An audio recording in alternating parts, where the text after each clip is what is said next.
Yeah, there's definitely something going on with the. I don't even know. Anyway, this is Geeky Gamer Podcast. When I hit the record button, that's when OBS likes to crash. We do this every Monday. Monday with our hosts Ken and Bill. I'm Ken, and you can't see Bill, but you could probably hear him if he starts talking. The score of this podcast is by all lowercase letters and Mr. Interrupt, as well as Couchfire brings the production, and glitchy production at that, apparently, as and Trois Replay Productions 2018-2023 does everything else, and we're not quite sure not really sure actually why they're still on there. But this week we have a very special, awesome guest, a podcaster, an author, voiceover artist, entrepreneur. They do all the things. We're going to go deep into the world and reality of Siquoyia Blue and find out some cool shit. So I just ruined the YouTube algorithm by cussing, but what do we do? Fuck them. that's what I say. Siquoyia, welcome to the podcast. Glad to be here. Siquoyia, can I ask you a tech question really quick? Sure. Are you watching the stream? No, let me watch it. It says watch stream right here. So let me click that. Yeah. Oh, it's live. Yeah. I mean, I think it's live. I'm going to like just it. Making sure she can sit too. Yeah, awesome. We're live. Excellent. Even though I think we should broadcast in like cell phone mode, because I don't know about you guys, but like those podcasts get some views and the little swipey uppy downy thing. That's technical. That's some terminology right there. The swipey uppy downy thing. It's UX UI. Siquoyia, who are you? Oh my goodness, that's an interesting question. So basically, I'm someone that's curious. I'm just very curious. I like to try different things. I'm pretty much a values person, and I buy my values most of the time. And I'm also I don't know. Let me say, I'm very left and right brain. So I like the tech side of things. I like the creative side of things. So you can't really make me focus on one. Like a lot of people be like, "Oh, focus on one thing," but I just can't. So yeah, she's right. I think it helps. I mean, from her profile, she's an author, and she's created some games, and she's a podcaster, and all those things. I mean, that's a real thing. I think we should talk about gaming, because this is the Geeky Gamer Podcast. Apparently, what is your favorite? Talk about games. What is your favorite type of game? Are you a video game person? Role playing game? Well, I'm like I like games that are fighting. So I like fighting games. So all I want to do is fight. So I'll play what's the Mortal Kombat. I haven't played in a long time, because now it's like I don't know what it is. But when I got older, I stopped playing the video games.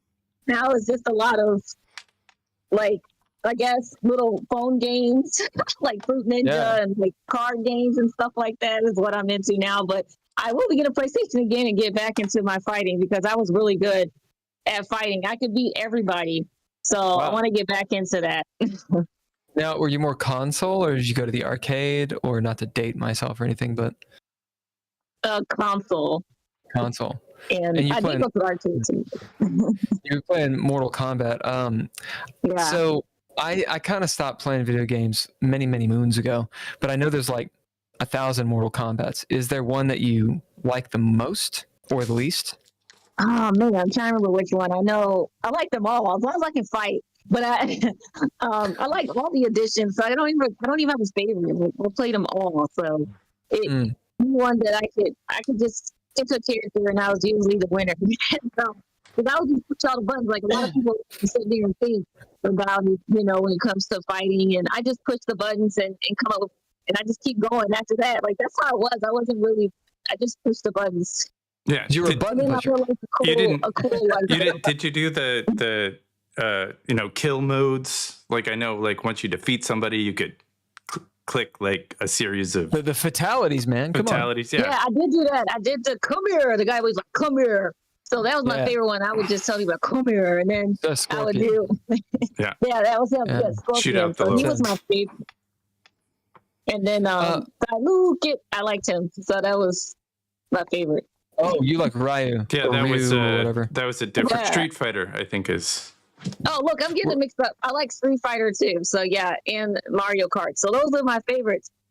But yeah, those are my favorite. And even now, if I play games, it's got to be fighting video for console and stuff. Like I got to fight. I don't really like the shooting games and all that. You like the competitive games, but I mean, like the win. It's I don't know much about anything, but it seems like you're into role playing games a little bit. You've created a card game that like demands role playing in some fashion. Yeah, tell us about it because I don't know about it. Yeah, Dating Assassins card game is it's for people that's out there dating. It's for people that are trying to get to know each other. I mean, couples, if you want to play it, cool, but you might already know these questions. These are questions that take on like a first date, or after you've been dating for like maybe a few days. It's 150 questions. You ask the questions and, you can go back and forth or you can ask one at a time. It depends on what you want to do, but you shuffle it and go take turns. And basically, if you take too long to answer the question, you have, then the other person can yell, you have been assassinated, game over.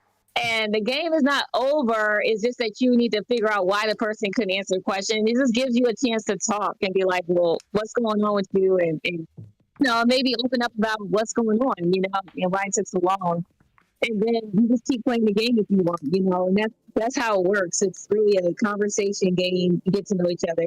But some of the questions can make people nervous, and I don't know why, because to me, it's like, if you want to get to know somebody, what's the problem? And one of the misconceptions is that you have to answer or ask all the questions. You do not have to answer or ask the questions. If you don't feel comfortable asking the question, and if you don't feel comfortable answering, just say pass. I had to update my game rules because I didn't know so many people didn't. I'm kind of a quiet alpha, so I'm going to do what I want to do anyway. If I want to.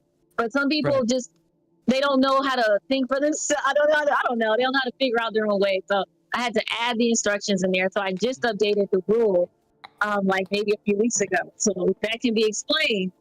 So it's. At the end of the day, it's just for you to just break the ice. That's it, Right. So it's not a fighting game. No, well, it could be. It could lead to fighting, right? It could be a fighting game. Can you win? Can you win the game? Yeah, nope. There's no winner. It's not about who's winning. It's really just about conversation and chilling and getting to know each other.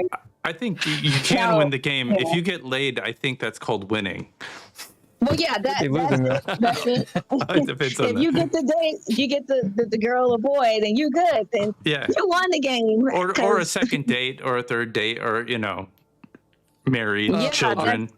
Are there stakes in the game? As in, like, I mean, you can say you've been assassinated, and then you kind of drill down. Actually, here's a better question. What I'm gonna eventually ask is for you to like give us sort of a breakdown of how the game is actually played, like moment to moment. Yeah. But first, is there a hard mode and like an easy mode? Like harder questions and easier questions. Or something? There are some easier questions and there's some harder questions, and it depends on what is hard to you. Like I've had someone that's just very extroverted and don't care, like, I'm just gonna ask this because I just don't, but then you got the more, what you want to call it, modest people that's like shy and like maybe trying to hide something. So then it's like they're gonna be like, oh no, why'd you do that?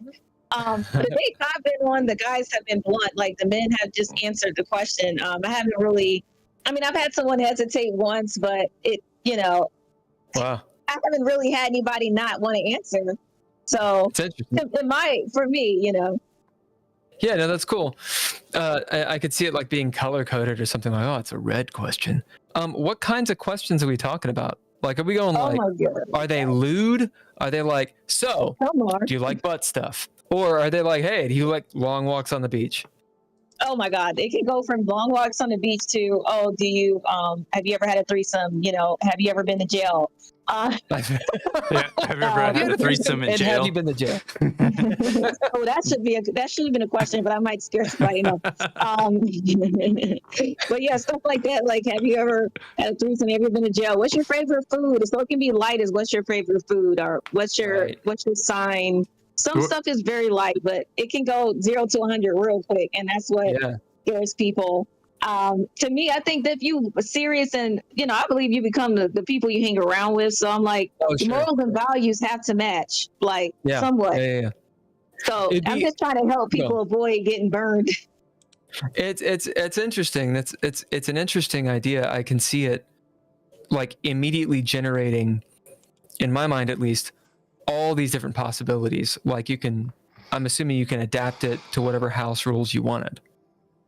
Yeah, I was thinking like if someone is, I don't know, like me, that's out of the box thinker, I can do what I want to do. One guy left a review recently. He said that he made the girl take a shot if she wouldn't answer fast. Right, that kind of stuff. So those are what I mean by stakes, right? Yeah. So that idea of like, you could even have a game board and it's like the stakes, you write it down.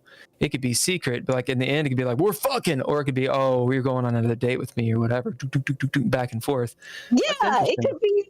You can do that, but it's like it's just weird how people take it to, they don't really think outside the box with it, but it could turn into something crazy. And even that's what the guy, it's your product number 2, baby. That's what you add on. I know. I want to do it. Yeah, I want to do I got the other one coming out first. I said, well, I got to put the Match Assassins coming out soon, because Match Assassins is like a matching game, and that one's so different. It's still conversation oriented, but it's different. You play that with anybody, but some people said they played this game with their family members. So, I think it just depends, because some people said they played it with their family.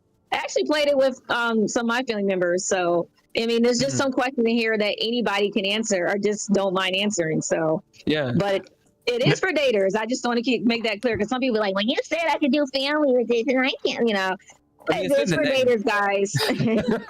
So is it possible for you to ask us some of the questions that are in the game, or could we run a scenario maybe where I think we have to. Where Bill and I are on a first date, and I feel like we already know too much about each other, but yeah. Wish you could you can be on a date with me, and I'm asking you the questions. Yeah, absolutely. A date with you. A date with you. Do it. You too. I'll tell you how well you did. We should switch back and forth and do like the dating game. Not that kind of game. No, the dating game. The dating game. So she can pick like who she likes better, because everything with us. You want to gamify it? Yeah. Okay, that's cool. I'm gonna totally win it. Okay, let's see here. Okay, this one's kind of easy. So this one's easy. What will be your next big purchase? Who are you asking? Yeah. Oh, I'm gonna ask DJ. Okay. Ken is I think my next. Oh, that's a good question.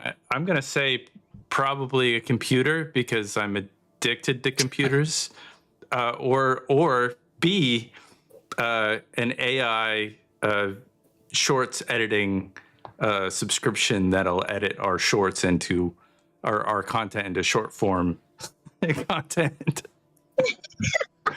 Oh, that would be good. Yeah, like Opus clips. That's a good one. Yeah. Okay. Bill? Now you have to answer. Ken. What? That was me. I answered. Oh gosh, what is going on? Bill, you have to answer. Bill, I can't see. I have to answer. Oh, okay. Yeah. What's my next big purchase? That's a difficult question. I don't like to make any big purchases.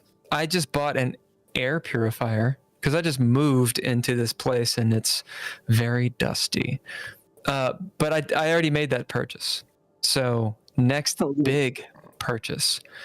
I don't purchase anything. I don't have any money. I got no money, so I don't purchase anything. That's hilarious. I don't think we're dating. It's just, oh, you're broke. Okay, well, move on. Yes, Done. yeah, we can't talk because she might want some filet mignon or something That's right. tomorrow. We might be done. Some red wine. You know what? You're assassinated. Harsh. Harsh. You think you'll level up, Bill? Come on. Totally cold. Harsh. What, Ken? Okay. What are you drinking tonight? Tonight I am drinking water. Oh yeah. Because water is healthy. It's the blood of the gods. It's the blood of the gods. What about you, Sequoia? I'm drinking some red wine. Oh, nice. Yeah. Well, maybe I should get What some kind of- bourbon. A little bit. What kind of red wine? It's the what is he called? I can't even remember the name. But it's a Cabernet Sauvignon. Okay. Yeah.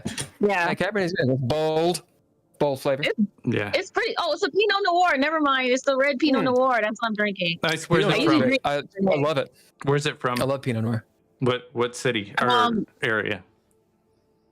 I don't even know. I don't know. I gotta get the bottle. I don't even remember. I would have screenshot it because I have a red Dude, wine. it's red. I have a red wine in Flix. I mean, red wine in Flix podcast it. And I usually say the name and what the flavors taste like, but I forgot to put. But yeah, one of my favorite things is the Oregon wine. That like Willamette Pinots are the best right now. Oh, So if you go wine shopping and you find something from Willamette Valley, typically it's Is that a pretty California one? good. No, it's Oregon wine. Oh, it's Oregon. Yeah, that's where to go for wine right now. That's what's hot. It's what Napa Valley wine isn't. It went sideways. Now the real is Oregon. Really? It's I had no crazy. idea. It's crazy. I think climate change it's made it move north. Yeah. Climate change is real. What's Ken's next question since I lost? Yeah. Okay, no, you didn't lose yet. It was a joke because I don't want people to be like, "Oh, that's how the game works." No, you didn't lose yet. I mean, it's effective. It's like, oh, we're done. We don't want to date. Someone great. woman may have a problem with that in the real world. Nice. You waste no time. It's done. It's crazy. So the next question is, have you ever been pulled over by the police? If so, for what? Absolutely. Going for Ken first, yep. Yeah, many times. I used to run a college radio show, and my show ended at 2:00 in the morning, and I lived in this small town in Kentucky, where I am at right now, and that's about the time that the bars went out, and I had all these bumper stickers that were pretty anti-establishment on my car. So like every time I left, I drove through downtown where the bars were. And as soon as I got out of town, the police would pull me over.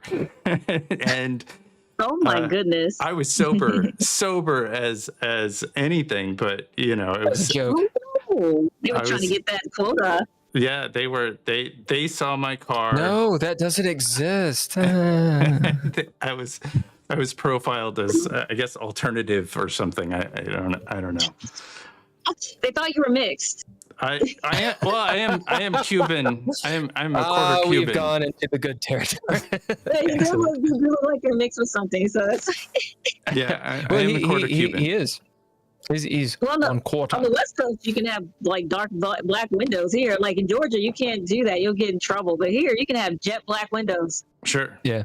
And then in the summertime, I get really dark. I look pale now, but I do like I'll go out in the sun and I get very dark. Oh yeah, that's good. I mean, you gotta get the vitamin D. That helps fight COVID. That's what they say. What about you, Bill? How often you get pulled over?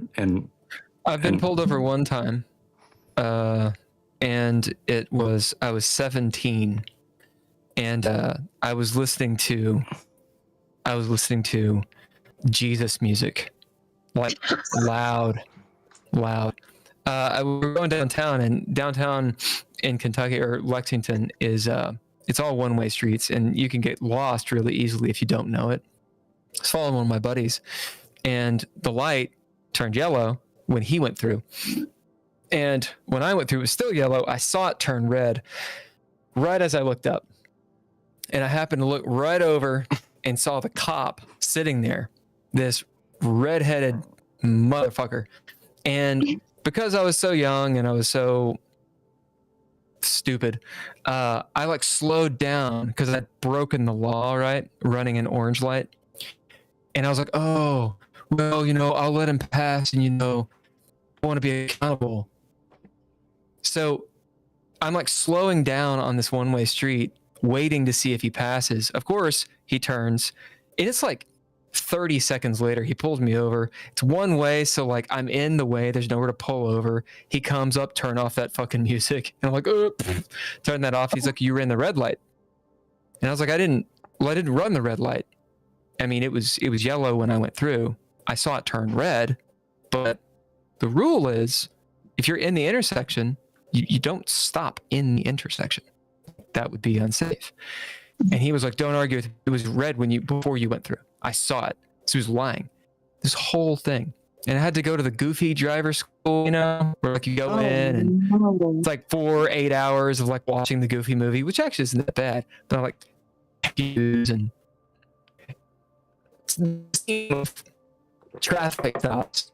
Not right. It was I got taken. All the other times. Is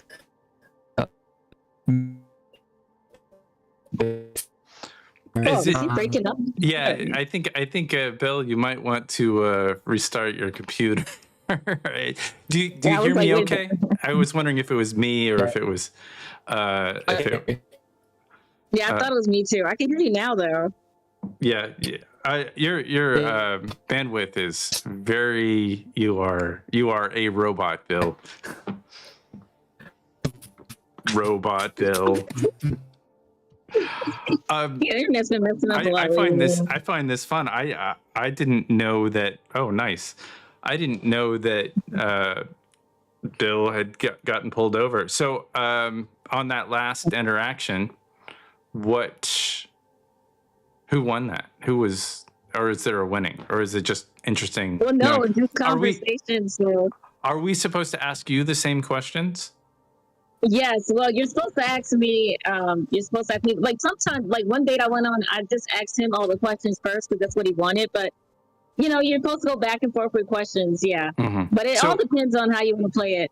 So let's go back to the first one. What's your next big expense? What are you gonna buy? I don't even know yet. Let me see. I mean, it's so much I want to do, but I'll say the next big purchase will be a multiplex. A multi-what? Multiplex. A multi. What does that do? I didn't. It's like 4 apartments in one building. A multiplex. Oh. Yeah. So why are you buying a multiplex? So I can rent it out and make money so I can eventually leave a regular job. Sure. Yeah. I think that's real. Yeah, absolutely. And it's something that you plan on doing in the near future. I mean, what is the goal for that? Near future, next year sometime. Next year. It's not. Yeah. Yeah. Because I've been plotting on it for years. Sure. So it's been a long-term thing. Mm-hmm. And although I still love tech and stuff, but if I could go freelance with tech or something, I would prefer that. Yeah, absolutely. Yeah. And then what about you getting pulled over? Why'd you get pulled over?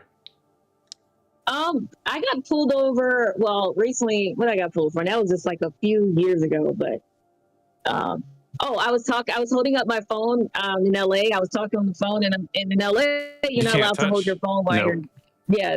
And I got pulled over, and he was just like, you know, he saw the Seattle plates because at that time I just moved from Seattle, and he's like, well, since you're from Seattle, you know, you don't know the rules around here. I'll let you slide. I said, okay. So I didn't even get in trouble. He just gave me a warning. Nice. That's awesome. Yeah. That did not happen. I did get pulled over in LA a few times. I was sober both times. One of them was because I had a dirty car like, you know, LA dirty car is like, you don't wash the car. And I my girlfriend at the time, she was in Beverly Hills. So like I'm driving through in this Plymouth Grand Voyager, this big, if you ever saw the movie Get Shorty, maybe, like the Plymouth Grand Voyager, this sort of big green van, and it was just covered in maybe an inch or two of dust. And they were goodness. Like, you need to wash your car. Oh wow! They pull you over for that. Yeah. So I thought that was crazy. That's crazy. Yeah. And hey, your car's dirtier than mine then, because my car needs to be clean all the time. But yeah, well, that was a long time ago. I think that was around 2000, early 2000s. Yeah, that's crazy. The cops pull you over for anything nowadays. For sure.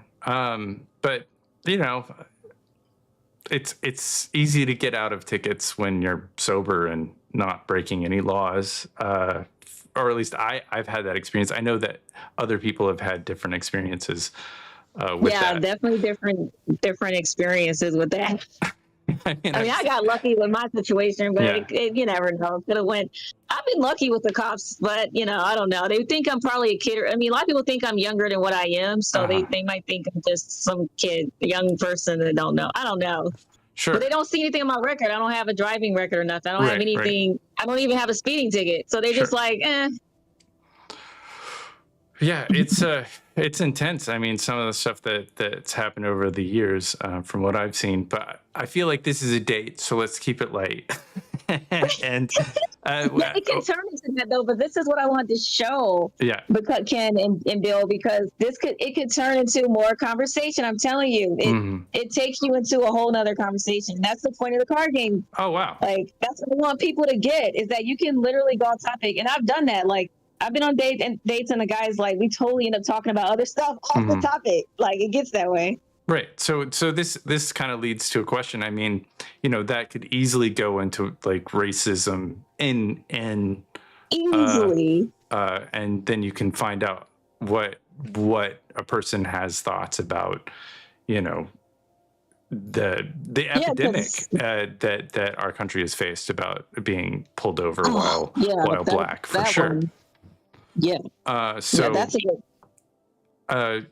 I think that's a great way to suss out red flags. You know, get kind of where they are on a political spectrum. See? And you can go down. It's like a litmus test. Absolutely. You know, to some people, I mean, and it's all based on the person. Because one guy, oh my God, he wasn't even a customer. This is the weird thing. He was a freaking Amazon reviewer, and he left a crazy review on my card game saying that, it's going to end your relationship and stuff. I'm like, well, if it's going to end your relationship, then maybe you guys didn't know each other, because this card game is for people that, you know, really don't know each other. And evidently you didn't know the woman. If I ended your relationship because you didn't want to ask if you had a felony, he didn't like that question. And I'm like, well, I mean, she should know if you had a felony, and it's not a bad thing. Or it depends on the person if it's bad or not. And on it, yeah. I mean, I've been in a relationship, pretty good relationship, for about 10 years now, not quite 10 years. And, you know, you want to go through this information early on. You want the red flags to just to pop up, because, you know, this last time around, if suddenly I find out, you know, well, you know, I'm for the guy that's into mass deportation. 10 years later, like, how did I know this about you? And see, that's the problem. That's the point of it. People, I mean, that's the point of it. Sure. That's why I don't repeat the questions. Sure. So, do what? Oh, what was you about to say? Oh, I was just, I thought you said something. But I like the game. I like the permit. How many cards are in the game? It's 150. 150. And Do you have a favorite question, or were those kind of some of your favorites? Oh my God! I mean, I think I don't know for a favorite, but I would say I'm just thinking which one would be my favorite. I mean, for me personally, I'll say I'm dating. I would want to know if you're a risk taker or are you scary? Because I'm a risk taker and I can't have anybody scary with me because then I'm going to be pulled back. And that might not be my personality. And I'm trying to sit here and wrestle with him. So that's my favorite question. Are you a risk taker or a scary ass? That's what the question is. And does it not depend on what kind of risk? I mean, there are different types of risks. If you're going to push me out of a plane, and we're doing parachuting every weekend, that's kind of a deal breaker for me. But if you want to do a startup, podcast network, I mean that's a risk. Yeah, but that's a good question. Though. If you're with someone and you might be talking about different risks, and just to like clarify that. But I definitely like that. And I'm a risk taker that's safe. Well, it seems like you're an entrepreneur as well. I mean, if you're looking into buying a fourplex in the next year, and so you can do freelance and have more autonomy, that is it's more risk, but I mean it's not, because then you could get fired from any job if you're full time. I've been freelance for 25 years, and every time I've ever run into problems, it's when I've had a job for a year or two, and then they fire me, and I'm like, but I need the money to keep coming. See, that's the thing. Like I think people are seeing it more now, but like it is risky. Did anything really in regular job is risky because you don't know if you have to start. So it's like, why not? That's why I don't see the problem. That's why I can't. Most persons need to say it out because I don't want to be someone who doesn't understand that. Yeah. So, what has the game ever found love? Has anyone ever have they gotten back to you and said, "Oh, this person, I really like this person"? Any marriages yet, or at least No, not yet. And I mean, honestly, my marketing is not the best. I'm not gonna lie. I mean, I feel like I'm trying to work on marketing it better. I mean, there's a few things I've done. I tried to push it and stuff, but I'm trying to get better at it. And I got some ideas coming up, and so I'm excited about that to see what can happen. Like putting a commercial here, just doing different things. Just putting it on a billboard. That's something like that. That's always like the different ways to do it now where it's not as much money to do it. So stuff like that. So I'm hoping to do something. So I plot on that towards the end of the year to next year. It's interesting. Yeah. Tell me a little bit about your podcast and kind of what you're doing with that. And it's called Blue Alchemist. Yes, Blue Alchemist. Yes. And it seems interesting. You've got a very wide range of different guests on the podcast. You are talking to nurses, and it seems like you've got some haunting stories that you tell. It's really a wide amount of topics. Where do you come up with the ideas for your podcast? Oh my God. So I always say, I thought I was just unorthodox as a singer, right? But I'm unorthodox in everything I do. I've learned. And when it comes to the topics, it just comes out of nowhere. So I might be reading a book, watching a movie, and then I'm like, oh, I'm going to do a podcast on this. And then I just come up with something to say. It's really crazy. But it's like you never run out of topics because there's so many stories that's untold and stuff like that. So, and then the guests, I kind of go off their vibe and stuff, and I just kind of pick certain people that I feel like could bring something to the world. So, yeah, and I just talk to anybody. I don't care if you're in tech to, I don't know, sex workers or whatever. I'll talk to anybody, about what you're doing. Have you talked to some sex workers? No, not yet. I had one reach out to me, and I didn't contact. Well, she's not one anymore now. She's changed and stuff. Yeah. But I was supposed to write her and get her on the show. Sure. Or former sex workers. I mean, I feel like it's an interesting occupation, and they call it one of the oldest professions for sure. And I just got trolled. No, you didn't. No, you're walking in. You're walking in on some good stuff. I think that we should. I think we should interview a sex worker, because I know that there are sex workers in games, and I think that's if you run across a sex worker for your podcast, being in Las Vegas, I feel like we should be accurate. I'm a big fan of accuracy, because Bill and I play role-playing games quite a bit, and having an accurate, personality in a game. I mean, I can't imagine it's like GTA or anything like that. There's a dynamic there. Yeah.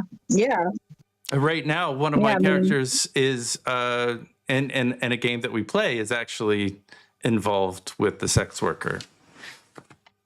Oh, what's the game called? It's called the Red Writ. The Red Writ. Yeah. So, on that note, I've got like 3 things to say. Wow.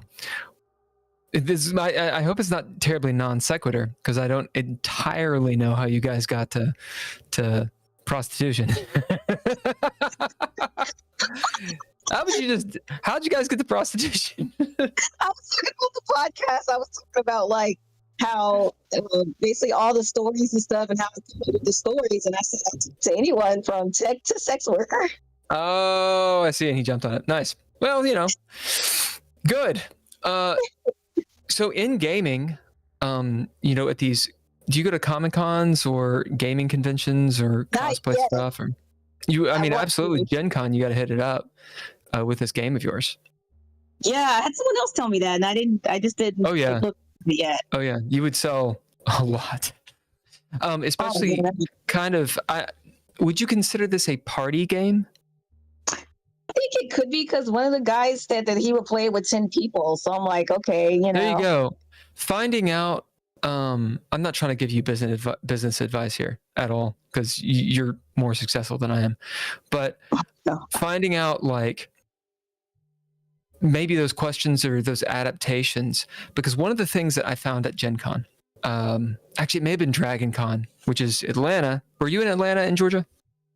Yeah, I lived in Stockbridge, Georgia, but it was like 20 minutes away from Atlanta. Yeah, so you know about Dragon Con? I've heard of it. Yeah, I used to. It's huge. It's huge. If you're into cosplay or any of that, Dragon Con's the way to go. But regardless, at both of those, one in Indianapolis, Gen Con, one in Dragon Con's in Atlanta. I played this.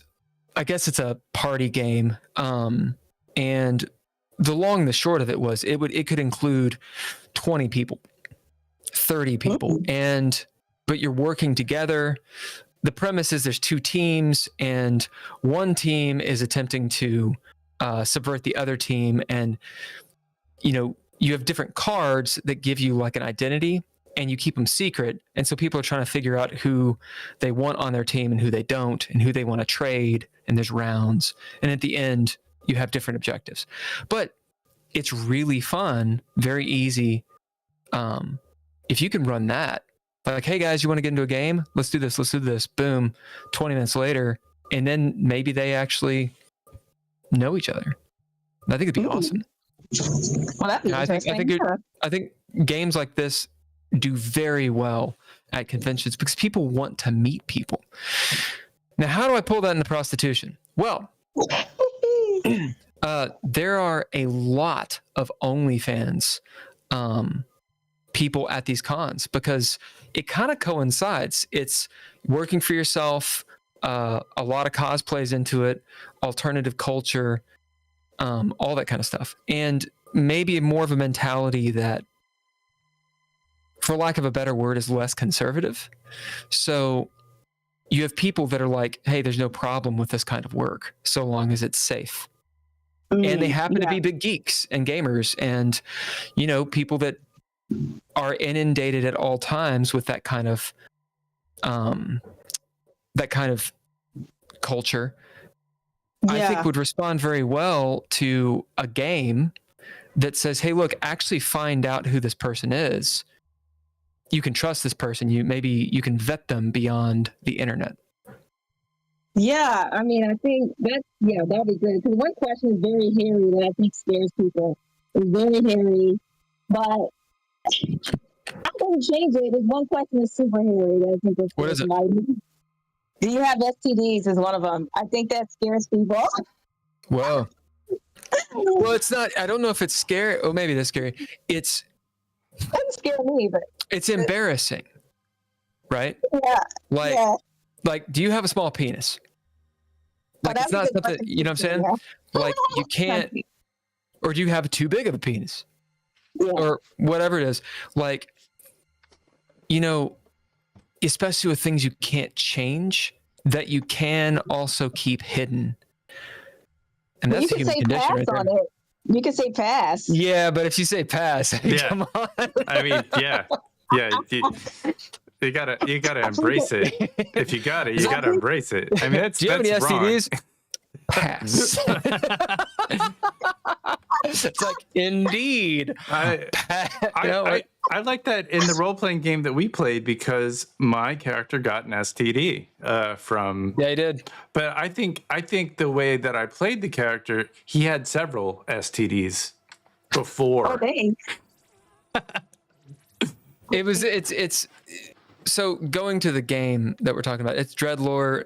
I'm a shill for my own game. It's a tabletop role-playing game, and you can do it. You can use it for any setting, pretty much any setting. It's very good for cooperative storytelling.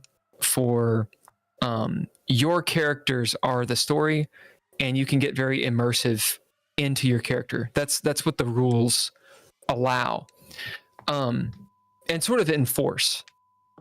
So that means games that, you know, are horror games or psychological. Ooh, I like that something. You can really get into some interesting stuff that way. If you want to do more of like a break down the door, go kill the monsters, combat, numbers, I think a game like D&D, like Dungeons and Dragons, is better than Dreadlore. You can do it in Dreadlore, but the game's not really situated or suited for it. I disagree. To not just disagree with you flat out. I like the Dreadlore mechanic for fighting because it's shorter. Whereas Dungeons and Dragons, you go into a scenario that is 25 seconds long. In real life or in game time, that takes 25 hours. 10 minutes to play. Yeah. Siquoyia, have you played D&D or any of those games? No, I haven't. I mean, I used to work for Riot Games, you know, and who'd you run for, or who'd you work for? Well, Riot Games, so I played for I played League of Legends and stuff, but I didn't like it. I didn't like the game. Yeah, it's out of time for me. I played video games back in the day. Nowadays, I'll play Donkey Kong and Miss Pac-Man. My buddy. Oh, yeah, I like that. My buddy, Bill knows him. Xavier has some music in Arcane, the League of Legends. Man, have you ever heard the Fantastic Negrito? No, I haven't heard musician. Of that one. Fantastic Negrito. Is it Negrito? Yeah, Negrito. Yeah, this dude he's so good. He's so good. And here's the thing. If you listen to his music, I bet you've heard it before. I probably have. It's just like, because I listen to a lot I love music. I listen to a lot. He was... This dude is solid. He's so good. He was a Tiny Desk concert winner. And that kind of broke him nice. number of years ago. He used to... Like in the back of the day, he used to play a tour with like De La Soul and he's a fantastic showman. Oh, he's Ken invited me to do some audio visual stuff with him. Basically, I just watched the camera and made sure no one bumped into it. But I got to go to this concert for free, and it was just him and a guitar, and he had a pianist. Oh, and it was the charisma is ridiculous on this guy. Wow, yeah, I mean, good showmanship is important more than just singing. It's definitely it makes the crowd excited. And he has a cover of In the Pines that is like it's heavy. It's heavy. Yeah. It's good stuff. Anyway, you're a musician, aren't you, Siquoyia? Indeed. Oh yeah. I call myself abstract soul, so I do abstract soul music. I mean, I'm just submitting for movies and stuff right now, but I eventually want to do shows and Well, that's cool. Yeah, I'm just submitting for like shows. I want to get picked up somehow. Yeah. Do you have any content on YouTube or is it Bandcamp or? It's Sequoia Blue. Yep. And I have I have like 3 YouTube channels. So oh, nice. The blog has and then Sequoia Blue does the music and tech. I mean, I didn't need tech videos. What's the sort of vibe? Oh, that's not my song. That's not you. Yeah. What's the vibe of your songs?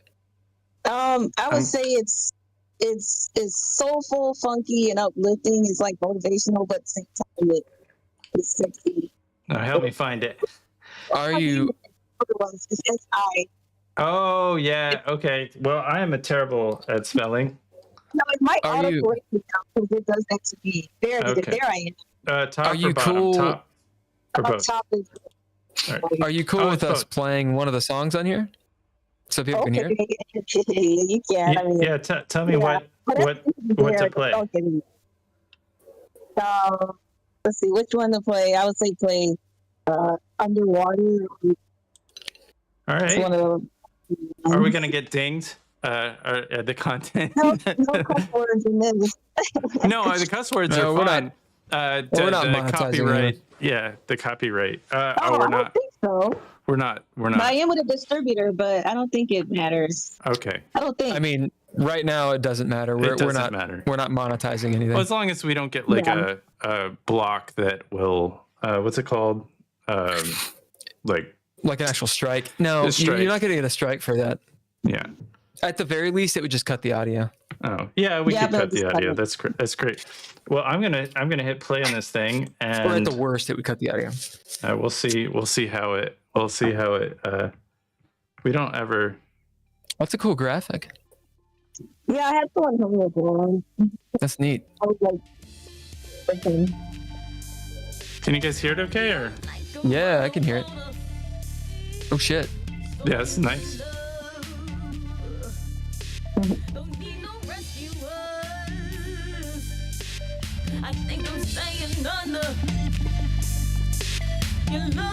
That's cool as shit, dude. No, thanks. Yeah, I don't even promote that enough, really. Dude, that bass is dirty. Mm-hmm. Yeah, I worked with a really good producer on that one. I love the artwork on that too. Yeah, the artwork. Oh yeah, I do that. Great. I painted it. Really? Yeah, I painted it myself before AI art. I do AI art too, but yeah, I can paint. Dude, that's a vibe. I love it. Yeah, I love that. Strong I want to use it in the game. Yeah, well, if it's okay for us to use, we'll add you to our game. Some of them we'll throw some. Oh yeah, that'd be cool. That'll help me out. So check it out. Promoting. So check it out in the Red Writ, which is the campaign that we're doing. It's a sort of like a gothic horror game. So it's set in 1982, Detroit, and the long and the short of it is there's cultists that are trying to summon a thing. So think of like you've seen Ghostbusters, right? Oh, yep.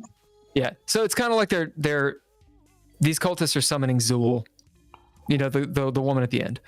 But one of the characters who I can't say too much because they haven't finished the game and Ken doesn't. Oh. Yeah, if I know, then I'm gonna exploit it because I don't have. I met a game. Well, I also don't want to tell you. Yeah, right. But one of the characters that they've run into is a jazz singer. Sure. And named Levi, and they think that she's no good, but her music hypnotizes people. Mm-hmm. So I think this song would be so cool to play kind of when she's around, to kind of have this vibe, you know, because she's a jazz singer in like this sultry nightclub. Oh, that'd be so cool. Yeah. Because people do say it's jazzy. I had someone say that jazzy. Yeah. And she's Creole too. So she's like from down in it. Wow. Anyway. I like Creole food. No, Creole food's awesome. Yeah. Going back to that'd be an honor. I'm trying to get better at promoting this. Well, we will promote you.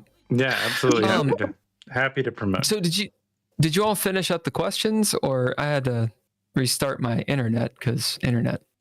Oh no, we didn't. Yeah, we had to stop for a minute. All right. Well, let's do 2 or 3 more questions. Also, okay. 1 here.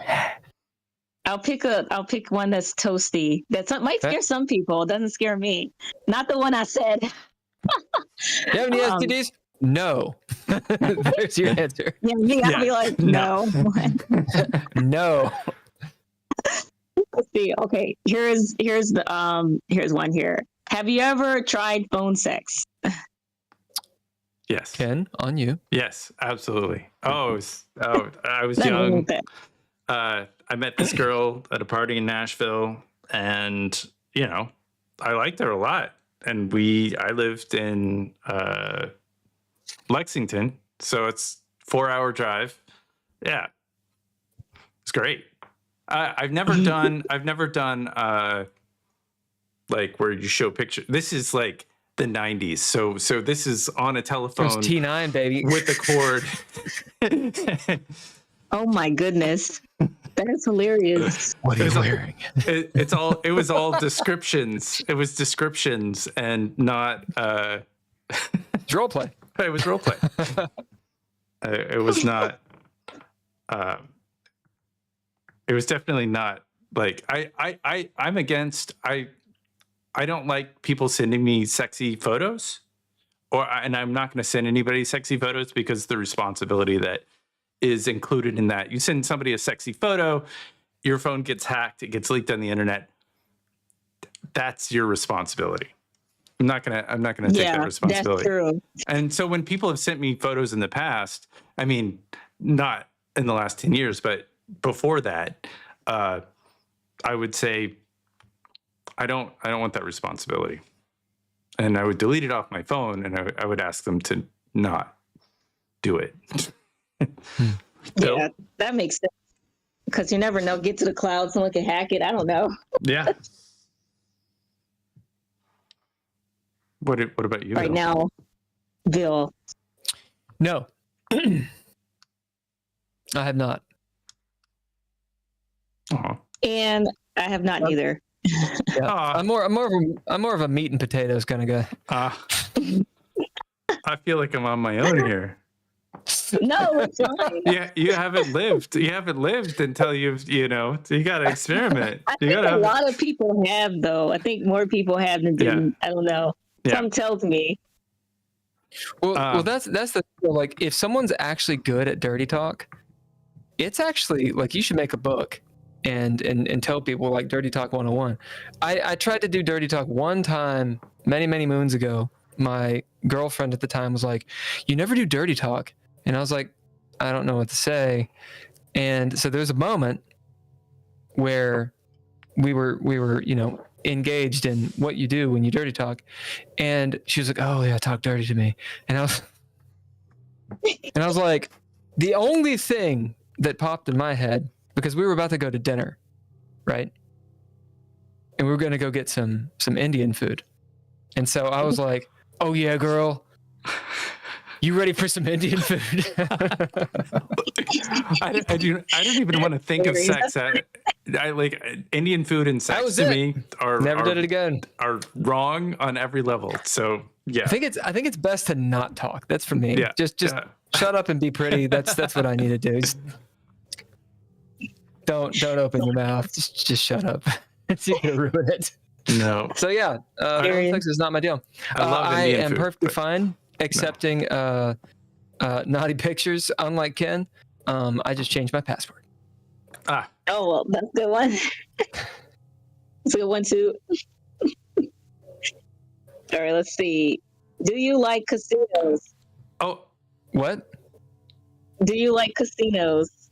Oh, casinos. casinos. I've been to Las Vegas a few times. I was in search for a dance club. You mean a discotheque? Yeah, discotheque.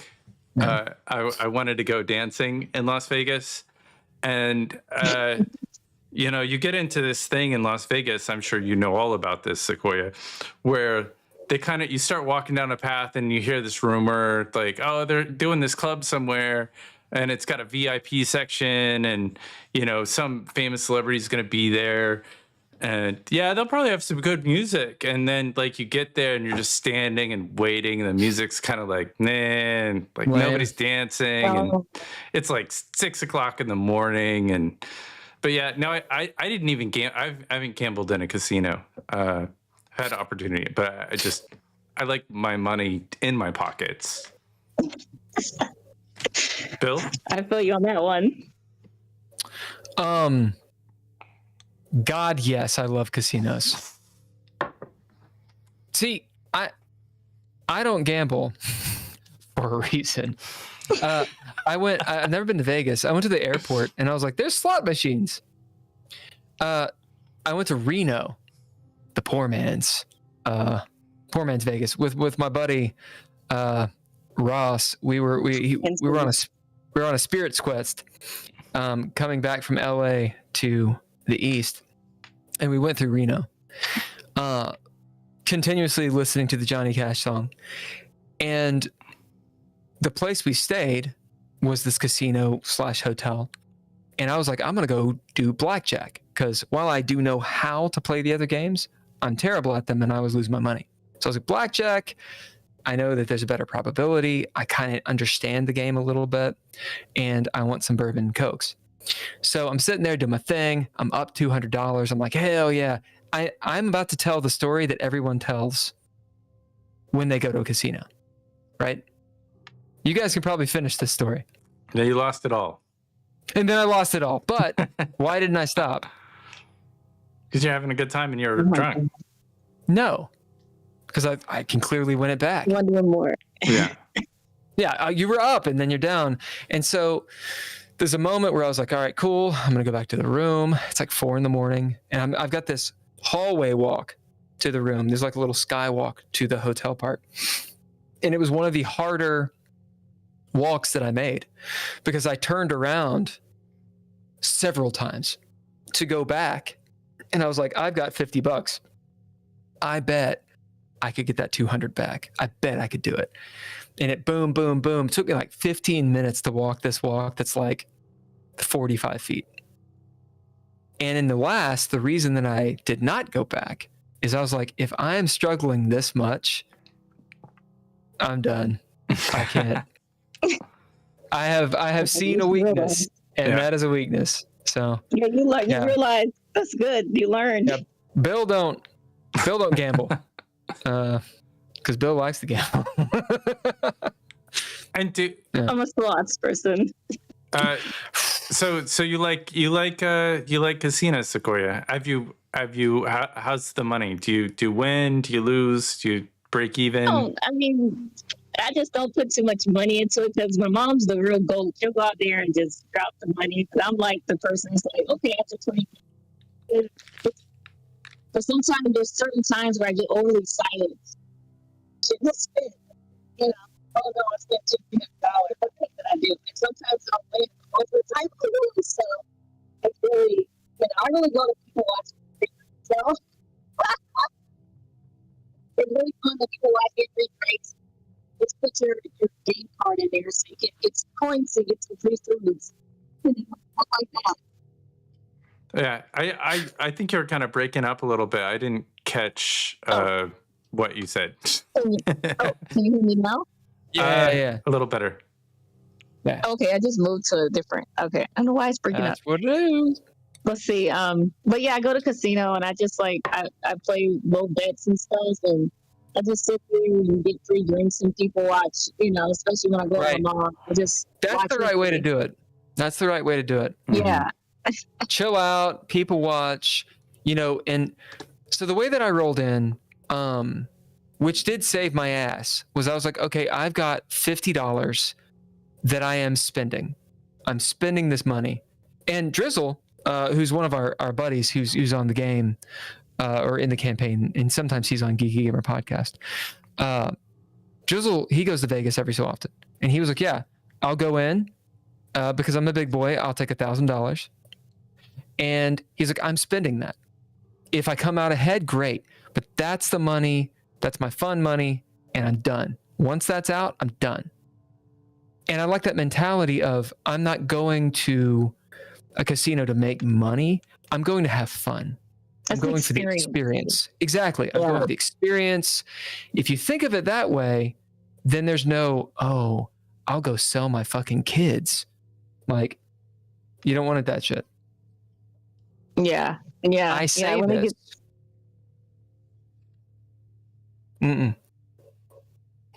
I like this game because it really gives us a chance to talk about ourselves, and I think that is how that's how you win a date. That's how you find a person. When I was dating, the secret, the magic trick to it was get them talking. I didn't want to say a word. I didn't want to say 2 words. Like I taught myself how to shut up. I can't do it on this show for some reason. I can't, you know. It's because you're not trying to fuck anybody. Yeah, I guess that must be it. Yeah, that's true. Yeah. but yeah, people will talk themselves into, you know, anything. And they like when somebody's talking about themselves, they love you. This person's listening. This person is feeling me and understanding me. And it just takes a couple of words. Oh yeah, I think that's really interesting, and maybe throw in a detail or two to show that you were actually listening, because that's how you ask the next question to understand more about the person. There we go. See, you get it. I love it. I gotta put this video somewhere so they can see this clip, so people can understand how it works. That's it. So I have a question, or I have a few questions about the game. One, how did you come up with it? What inspired you? Oh my goodness. So, you know, of course I was working at Riot Games, and I felt the game spirit. But then the guys, I was the only like lady tech in there because I was a knock technician there. So I was in the knock, and all the guys would be talking about their dating life and their stories and stuff. What is a knock? Network operations center. So I was like, when I see an alert or something going on, to go and talk to the teams and stuff to see what's going on. So I was doing that, and it was a really easy job, really. The people can make it work, but the job is easy. So basically, the guys in there would start talking about their dating life and stuff.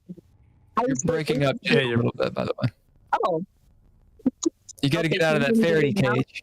Yeah. Can you hear me better now? Yeah, we got you. Okay, so basically the guys are talking about their dating stories and stuff, and they're like, oh, let's they were telling me like questions they should have asked the ladies.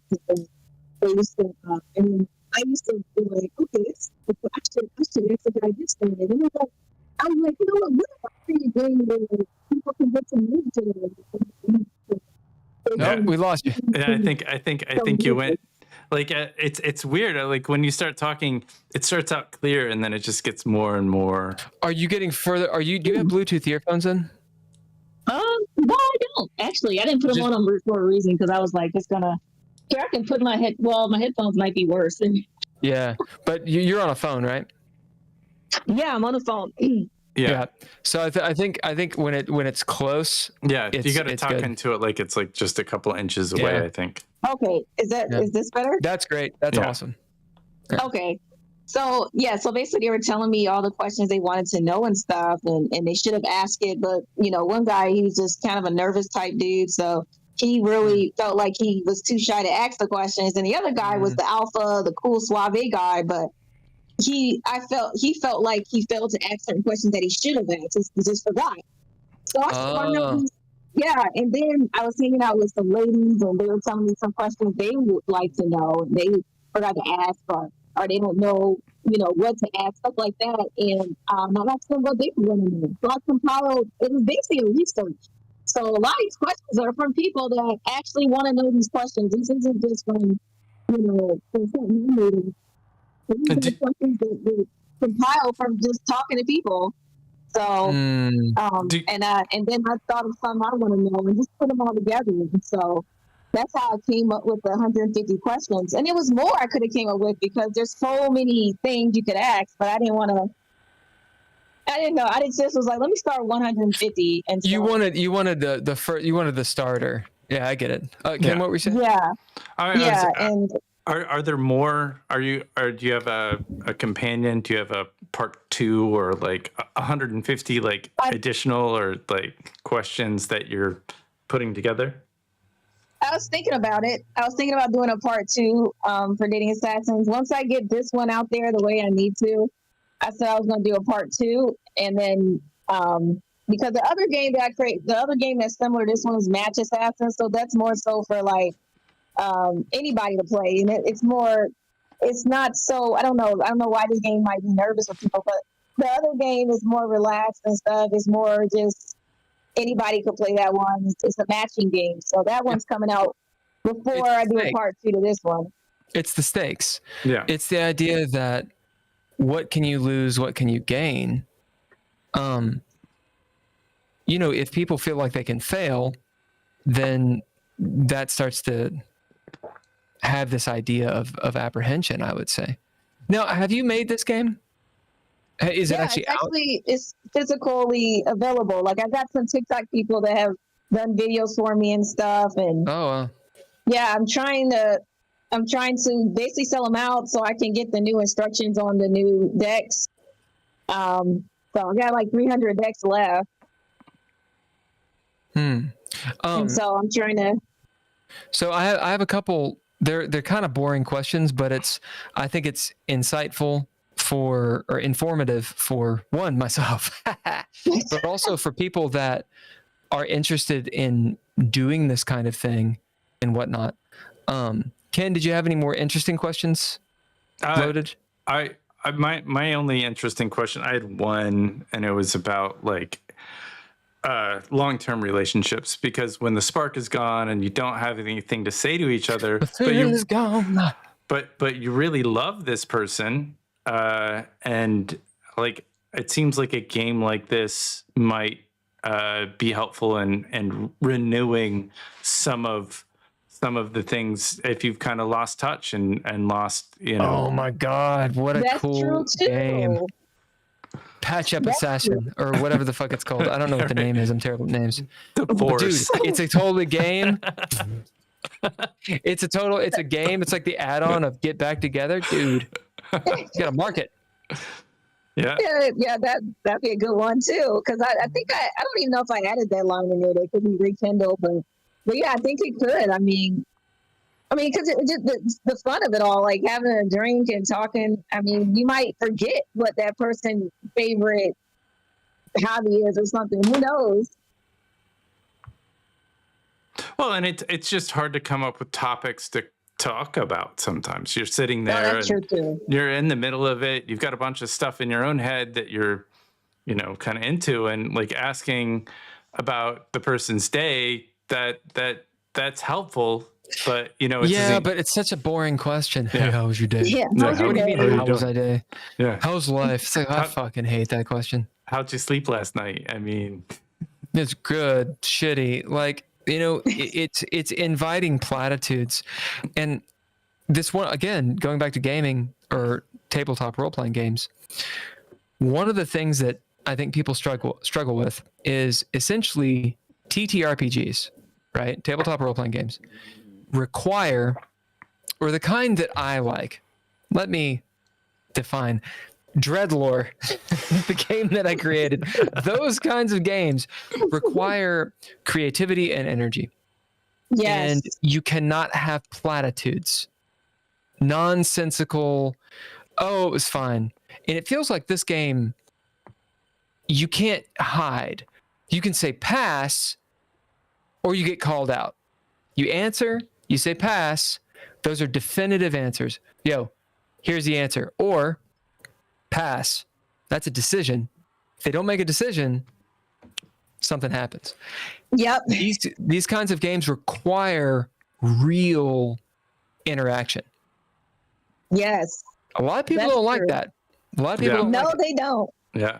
No. But that's the point. If you've got somebody who like, do you want to be with somebody who is always skirting the issue, giving you platitudes, never answering the question? No. You need a fucking scorecard. How many times did they answer? How many times did they pass? Yeah, you got to get a 10 or above. Dude. Keeping score is a short film that Ken created. Oh, it's true. It's true. True. Well, that's true. Yeah. If you want to keep, I think people could like really create their own thing. You could definitely keep score. I mean, that'd be fun. I mean, like, that'd be fun. Yeah. You could do that in a group. You do that like a whole, you could have events, whole dating game events. Oh my God. So I was thinking about that. And I'm like that'd be so fun. I'd like speed dating, but yeah, that'd be cool. Like I was thinking about that. Or at least a conversation thing. Because the thing with speed dating is like the men don't show up. It's a bunch of women and no men. So I didn't, and that's gonna suck. Huh. I didn't know that. Really? Yeah, it is. I mean, I hosted a speed dating event a long time ago in Atlanta, and it was so many women that showed up, and like it was like 4 men, and they only wanted 1 man out of the 4. I was like, good Lord. So they didn't like the other men at all. They want the tall dude. Well, there's a lot of bad dudes out there. Yeah, but this is also a cultural thing. Mm-hmm. Not actually. I am absolutely going to bring this into a little bit more of an academic idea. Siquoyia, the reason that I asked you about the inspiration for this, and specifically dating, was what do you get out of it? What keeps you going on this project? Oh my God, that's such a good question. What keeps me going is helping somebody avoid what I went through. Helping somebody avoid what I think others go through by not knowing certain things, and because I feel like I was in my 20s, I was super shy and I didn't ask no questions. It might have been in my head, but I didn't ask it. And now I can blame it on a game. So for me, I can say, well, the game to the game, ask the question. Oh, we're losing you again. Come back to us. Yeah, it'll give me a chance to answer and be like, okay, this person's not right for me because I asked the questions and you could save someone else's life. Because to me, relationships are life or death, as well as friendships. You being around with the team hard to help you grow. And so I know women that hair fell out from a relationship, hair falling out of their head. I mean, they're not eating. And it's because you got involved with someone you didn't. And it's the questions, sleeping morals and values and mind. And so we're in muffle mode at this point for me. Oh no. Yeah. So it's just I think what is the last thing you heard, Bill? I heard because. Can you hear me now? I heard the important part. Oh goodness, I don't know why it's doing that now, but next time be on my computer because this thing. You have an iPhone? Nope, I'm a Droid baby. I'm a Droid. Droid baby. All right. Well, that means it's got to be right here. You got to eat it. Yeah, eat that mic. Yeah, because I'm like I don't like iPhones, but yeah, see that now you sound great. So whatever position you have it in, that's the one. Oh, good. Okay. Yeah. So, but yeah, what keeps me going is that I've seen women, they told me stories of their hair falling out and all this stuff over a bad relationship and then being depressed, not eating and stuff like that. And men too. So it's like, for me, I wanted to help somebody hopefully eliminate that. I'm not saying it could you can give you all the answers, but it can set the precedence to make you think and say, do I really want to go this far with this person? You know, make something with the answer. So that's interesting. That's interesting. I think Bill's gonna segue you into the business side of things. Yeah. Please do the interesting questions because I have a couple. Yeah, no, very boring I feel like go ahead, get the business, because you can have great ideas, and I think that we've played this game, and I think we've had fun. It's fun. But I love it. Marketing and business. And I'm sure I'm taking Bill's question, but how do you get it out there? No, go for it. How do you get it out there? Well, so far, I got with TikTok. I've joined TikTok, and I got with I'm on Podmatch, and I've also took a class. I took a training class on ads, so I was able to make sales from Facebook ads and stuff like that. Of course, the key is to keep the ads running. And of course, at times you're like, okay, you don't have the budget to keep it running. So that's really the main issue. But I'm trying to figure out what the plan is to keep the ads running, not only the limit ads and the get the sales to keep it going. When you say ads, what do you mean? What do you mean ads? You mean Facebook ads? You mean Amazon ads? Instagram. Facebook ads is Instagram ads. Because once you set it up on Facebook, it goes to Instagram if you wanted to. And so I use that. And I use Amazon ads. But Amazon is my biggest seller. Amazon is the biggest one where I get most of my sales, which I don't like because I feel like Amazon charges me and they take little fees and they get on my nerves. So I do want the website to be the king, and I'm trying to do it. But Amazon is just what people are going to. And right now it's like a break from Amazon with it right now because I really want to get some attention on the website.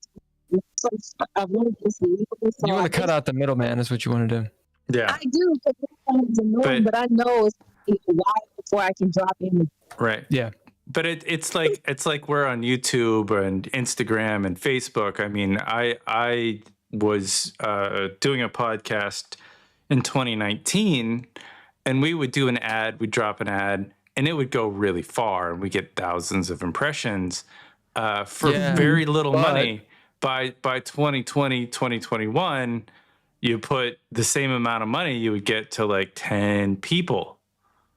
And it seems like that, it's something you have to do if you've got a product that you want to sell. I think that's an interesting, it's part of, it's ingrained in our society, with television, probably starting, or radio starting it off, where they would hire people to act out some commercial or something like that, and us, even though we're doing this stuff because we're geeky. So the more we know, we feel like we can deck out our aesthetic, and so I feel like that's why we do these podcasts, is because we are interested in other people and what they're into and what they're about, and meeting people that we would have never met on the street necessarily, because we're in different cities. And even though I do like to talk to random strangers on the street, my girlfriend thinks I'm insane, but I like it. Oh my goodness. It's fine. Yeah, I talk to random people at casinos sometimes, so it could happen. We meet different, but yeah, that's the thing about podcasting. You meet so many people from all over. And oh yeah, one of our so our last guest was a rabbi who has done many and knows tons about gaming and game design. One of my favorite guests that we've ever had is this filmmaker from Iran. And dude, this guy's story, it was impactful, like dealing with real physical stuff. Especially the conversations about like, I don't think I should can't talk about this. Can't talk about that. You can't talk about that. You can't, because big time stuff. And he, he's like, just, they'll kill you. just being on the podcast, you know, he used a VPN. He couldn't just being on the podcast was illegal-ish. Wow. Yeah, but he didn't show a woman's hair, so he's not going to get killed. No, I mean, as a man, I think he's got more rights, and he's probably definitely. Well, I mean, he admitted that. Yeah. You know. Okay. So a little bit more fun of a conversation. Siquoyia. Oh, it's been fun. Yeah. I will preface this question with, I have a beautiful lady friend who I am in love with. Okay. Now I'm going to ask this question. Are you with somebody right now? No. Now, have you employed your dating assassin game to be with someone, or do you want that? Well, I'm not ready for a relationship right now. So I haven't been dating. I didn't put myself out there. Of course, I'm open. Like if I meet someone, you know, and he's cool and stuff, I definitely will play the game with him. I'll ask him, of course, if he doesn't want to, you don't have to, but I would actually throw in the question somewhere, even if he doesn't know, but yeah. Would you break out the box? Would you be like, hey, what's up? Check it out. Boom. Well, I'm play this game real quick. Yeah, I actually would, because I think that it can help me decide. I would. My last 2 dates that I went on, I actually bought out the box. Right on. I mean, you made it. That's pretty cool. That's pretty cool. Hey, I made this really quick. Check this out. This is what's going to happen. So how did those encounters go? So, well, you know what? So my last date, I didn't even play the game with him on the last date because I didn't get the energy from him that I even wanted to even play the game with him, actually. The last date before him, I played the game. And I just felt like he could answer the question. You felt like what? But, the first you have faded from. Yeah, go back to that one room in that one position. Yeah, you gotta just hold it right there in the spot. Okay. Oh, right here. Okay, I'm right here now. Yeah. I think. Okay. Yeah, it looks like it's. That's beautiful. So basically, the last guy that I used the game with, it was like we were just the first place we went to, just chat and stuff, you know, getting to know each other. And then I was like, that's all about the game. Like, you know, I like games. You know, what is it about? Something about. He said, I could play. I said, oh, you really want to play? He said, yeah. So, you know, I kept the game in my pocket, but just all the time. Like, you know, I don't want to play here. Let's go to a bar. You know, labs. Okay. This is what I heard, because you went to super treble that time. Mm-hmm. Yeah. I heard the first time was okay, but then there was a second time, and then it cut out. Oh no. Okay, can you hear me now? Now I can hear you. I don't know why it's doing that, because it's like this. Because it's a phone, and it's tech, and it's just, you know. It might be Discord mixed in with the phone. It could also be Discord. One of the things we do on our podcast is we make our role-playing game podcast is we made everybody buy equipment so the audio. Well, you know what? My desktop is usually never fails because I just go on my phone because I didn't know. I don't know. I had Discord on my computer. Yeah, the app versus, you know, I mean, Discord, they say that it works on a phone, but I don't think so. I think Discord is a desktop thing, in my opinion. And what happened with this guy? Yeah, what happened?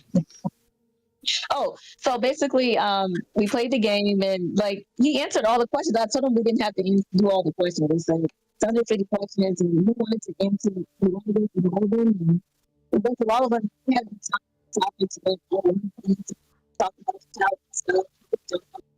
Childhood. So did it go well, or I mean, he answered the questions. Was it where did the game work? He had some issues. He was trying to do some. He was trying to start a business and stuff. He was like living at a hotel and stuff. So I think he just broke it to himself and he realized that. It sounds to me like the game worked. I mean, because it did. They're not together, and that is why it worked. Right. Yeah. Right. It discovered you figured potential out problem, and you there guys were were like, problems, there were issues, and that is Yeah. that is the best thing to know about a person early on. That's the Yes. shitty thing about a litmus test is it tells you the truth. Yeah. Well, and You're like, and when I met Bill early on, I just knew. I knew he was the one. he knew. He knew. Oh my Sparks goodness. flew. Spark flew. Or like, oh, you play role playing games? Let's do a podcast. God. It's hilarious. Well, he was already doing one, and I just elbowed into it. That's right. Okay, so a couple things, boring stuff, but I think it's important. How do you source this? Meaning, it looks like from the picture that there's a box with a graphic, and there's cards, and they have to be cut a certain size. And for anyone who has not made a game or has done a DIY project, if you're trying to mass produce that shit, all that, those are measurements, those are specifications, those are certain kinds of files. You got to find people to send it to, find people to create it, Yes. to mail it to you. There's a whole headache of, wait, how do I actually do this without breaking out my X-Acto knife? So I would like to know your process, maybe. Yeah. Tell me all about that. Yeah, so you do gotta be someone that knows how to find stuff. You can't just be like, you already gotta be curious at best, because business is not just about selling and making procedures. Can you figure out how to line up the people you need? So what I did was, But I heard what I did was, and then you cut out. can you hear me now? Yep, gotcha. So that creates games. So I looked up someone that creates like business. She can get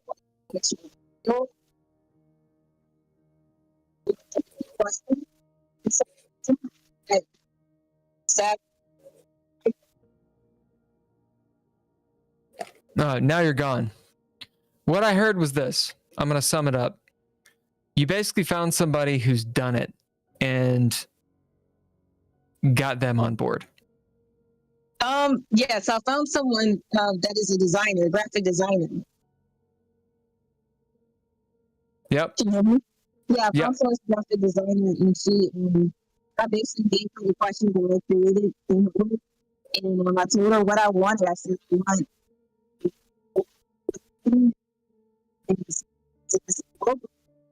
Now you're cut out. Killed by tech. Yes. Yeah. I'm seeing if it goes. Can you hear me here? Yeah, I got you. Because I got full signal on this Wi-Fi. Like, that's weird. What's my house Wi-Fi? So basically, I found a graphic designer, and she helped me create the design. So I gave her the questions or the theme. I said I want it to be red, black, white. And she kind of gave me different ideas. I said, So basically, she was able to like actually advise you in a way that made real sense.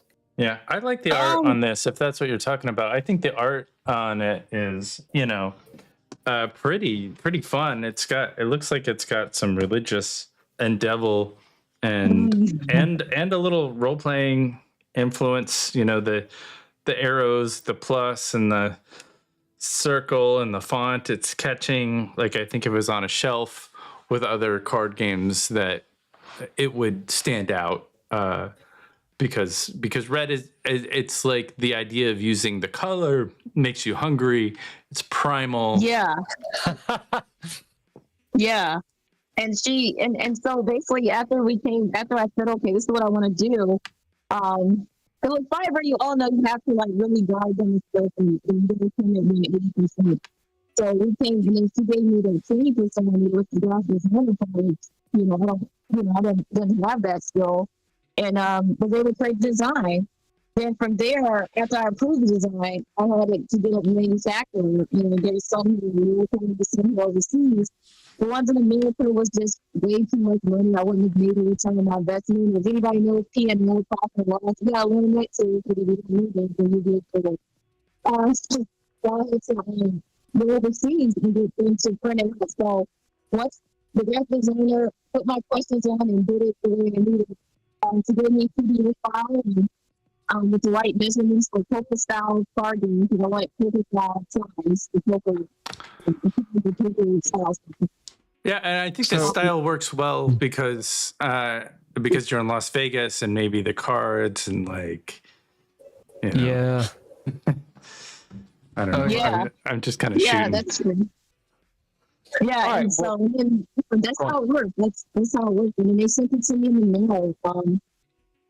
And So you actually did get it manufactured overseas? yes, because it was just way too much to do here. If you don't mind me asking, did you go to China or where? Oh, China. Yeah. I mean, their manufacturing is just too good and their prices are too good.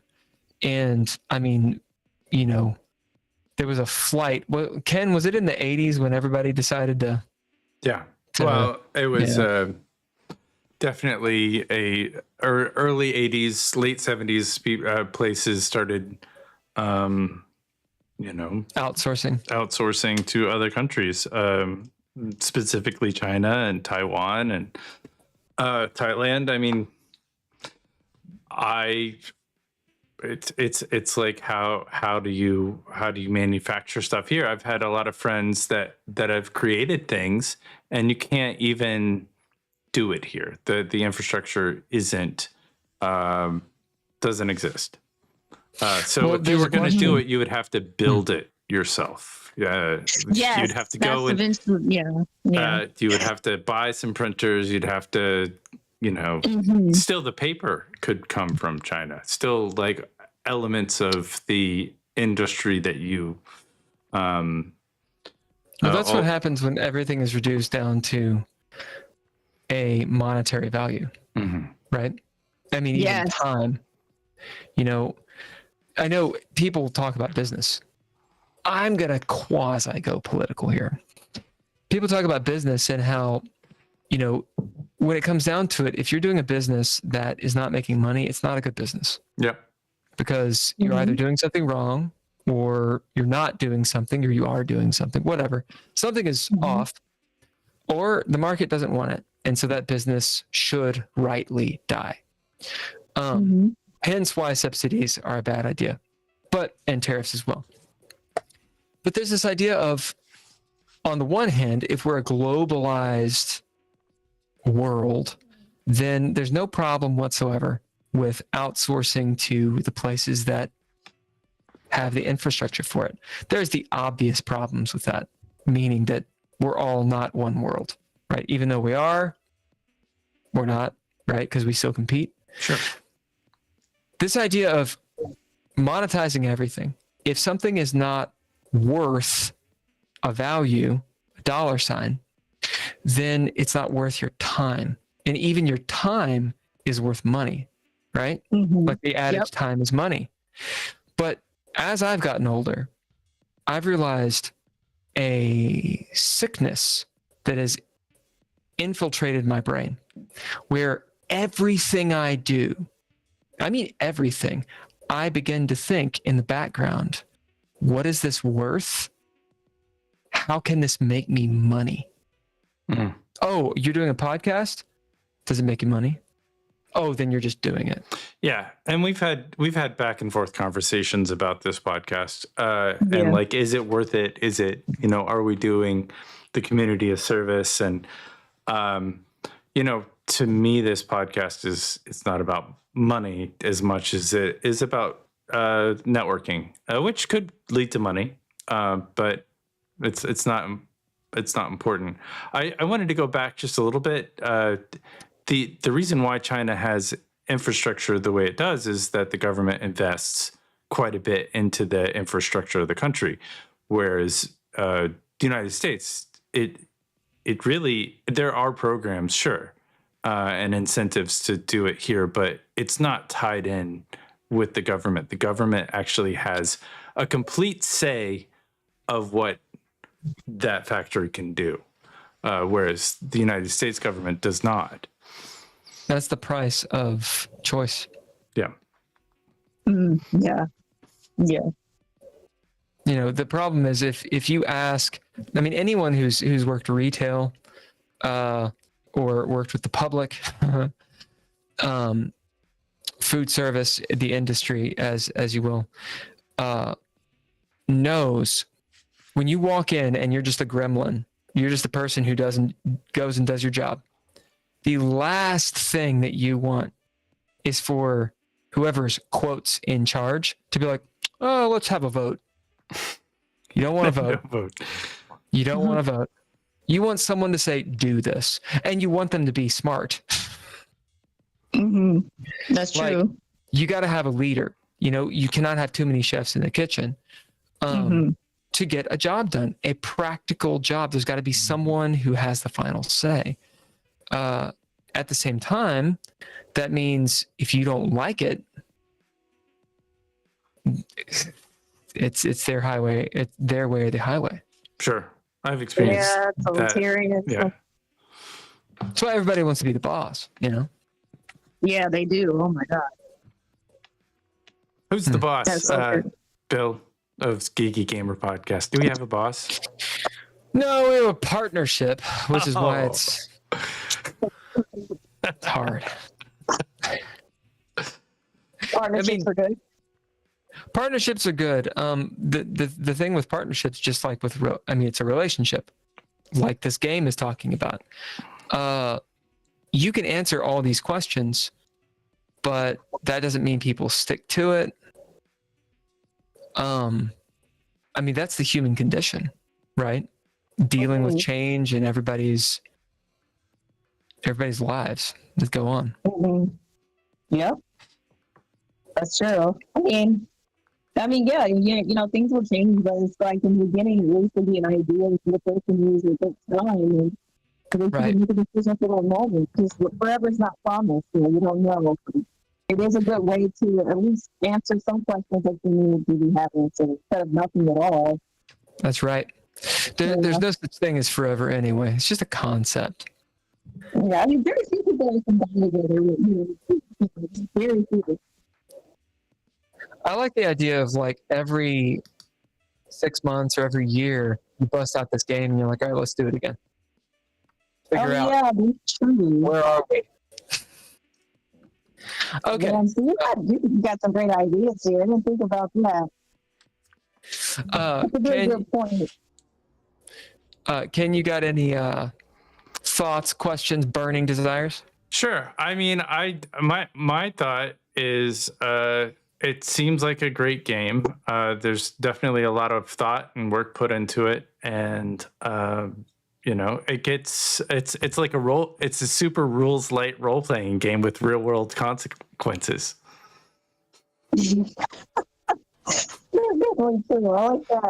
I like that. Look, you guys are giving me quotes here. You know, we aim to please. Yeah, we aim to please.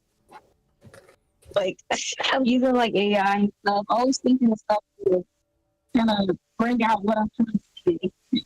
Yeah, AI is a good tool for sure. And I listened to a few of your podcasts, and I enjoyed. You listened? I enjoyed the stuff about AI. I think you really do have a nice spectrum of things, but I enjoyed that you're a writer. You've got a book called Dark Obsessions, and then you've got these 2 coloring books, these adult coloring books, and then the romance of the dating assassins card game, and then for later, like, you've got a way to really get the extra, get them if they have kids. A kid's book called Sammie Bean. So you Sammie really Bean. go full circle with what you're doing, and the music is wonderful. I really enjoyed what what you're doing with that, and I'm gonna do a deep dive on your YouTube channel and subscribe to that. Thank you. Yeah, we'll be doing more music. That's something I'll be working on. I got the studio now, a little studio. So Nice. Oh, that's cool. I got some more stuff I'm working on and just more envelopes to push. Yeah, and if you have any instrumentals as well, or like acapellas that are really kind of ethereal and spacey, that stuff really sings with what we do as kind of background music. Or, you know, we could take one of your songs and throw it in the intro, the outro, and or even specific moments where, like, if there's a concert, like what Bill was saying with this one artist, and we play that in the background. And I think anything to do to make our experience more immersive adds a lot of content and quality. Yeah, definitely. Yeah, I do have a lot of acapellas, and I'm learning how to make beats right now, like make them the way I want. So it's What do you use? a lot of acapellas because I don't have a beat. What So do you use for your production? Right now I'm using GarageBand, and Nice. I'm trying to switch over to Logic, but Yeah, I try to switch over to Logic. But I actually find Logic to be easier. Is they put so many limitations on GarageBand that you start getting into like working with things. But I also know that limitations are kind of good in music production, and the sound that you're producing in GarageBand is really amazing. If you said you had a producer as well, but you know. yeah, the only one I did at home for like this song, I did by myself. One more time, I didn't catch the only one I did, and then it went. Yeah, it was Player Hater. That was the only one I did without any help, really. I had someone mix it a little bit, but Yeah, I mixed it myself, and then he kind of just added on his touches. But yeah, I was in my own studio doing that one, and that was really, really like inspiring to me. Like they let me know I could do it. I'm looking to see if there are what musical hits came out of GarageBand. Well, Grimes, I'm pretty sure she threw down GarageBand on one of her albums. I think her first. And like, you know, then married Elon Musk for a while. Like, she got pretty famous.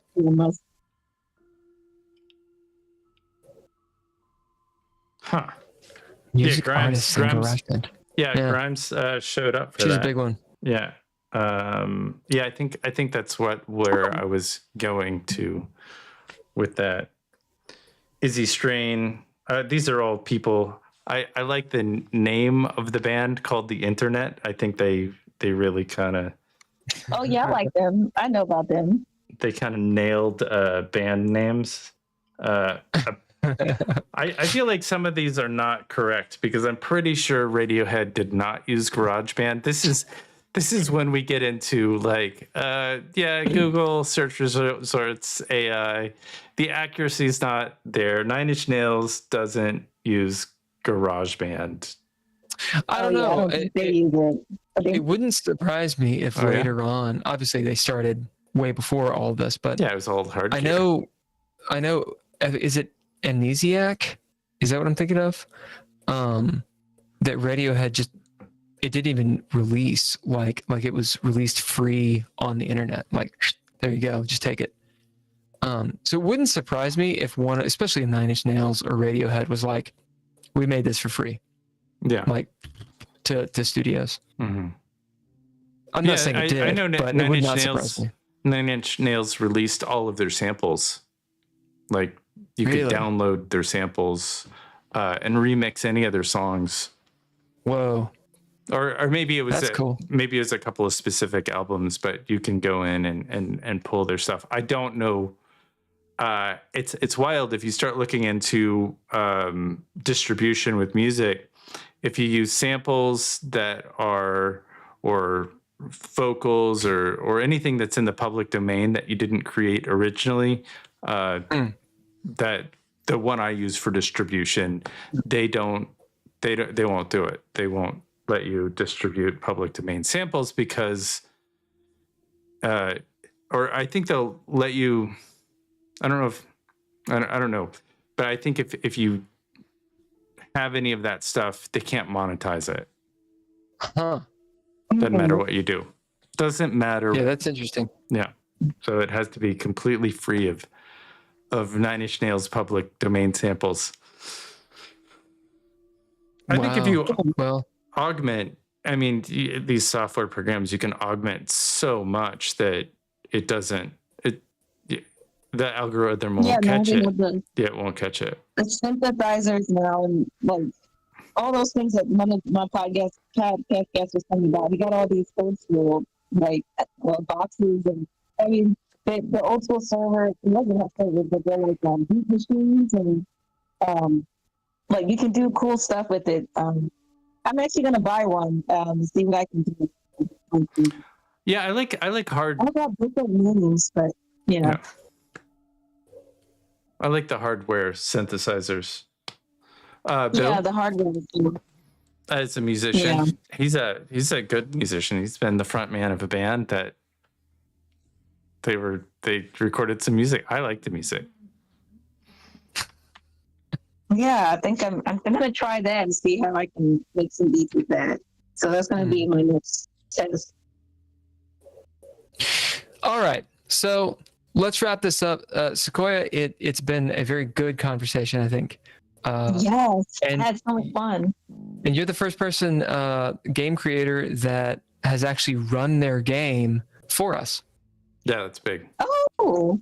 Yeah, a lot of people are like, no, we're not going to do it. It's like, what the hell? Oh my God, mine's just trademarked. That's right. That's right. Well, they're just weird about, I guess, exposing themselves. I don't know, but we hope that more people do it. I would think that'd be great promotion for them, you know, and then getting other people's opinions. Exactly. Ken, do you have any other questions? I'm good. Siquoyia, we'd like to leave. Yeah, it was awesome meeting you. I enjoyed. I like your content. I hope you keep in touch. I would like to keep in touch, and please send me any music that you come up with, or if you have any ideas or want to talk the world, please feel free to stop back by on our podcast or just reach out. Yeah, you are welcome on. You're on the Discord server, so you're welcome to jump in a game if you want. We do one shots on Mondays, and we also do campaigns. But pretty soon we're going to be doing some one shots for Dreadlore. You know, if you're new, it's perfectly fine. So if you're interested, we like to vet people obviously before we come in. Yeah. You're welcome. So thank you. Yeah, that'd be cool. All right. So how we do this, how we finish, we like to give you the last word. So this can be an aphorism, a saying, a joke, a motto, something you want to leave us with, et cetera, et cetera. I'm going to say the slogan of my car name: assassinate your truth. Right on. Love it.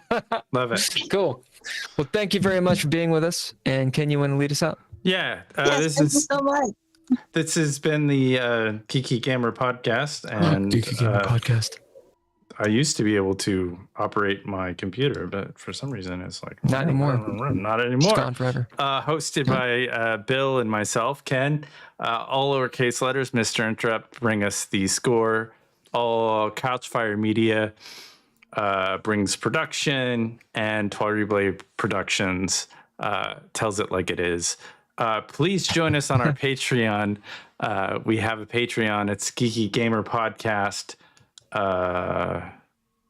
Patreon.com/ Geeky Gamer Podcast. And our guest today is awesome. Is Siquoyia Blue. I look forward to hearing and seeing much more from her in the future. Thanks for being here. Yes, thanks for having me. Thanks for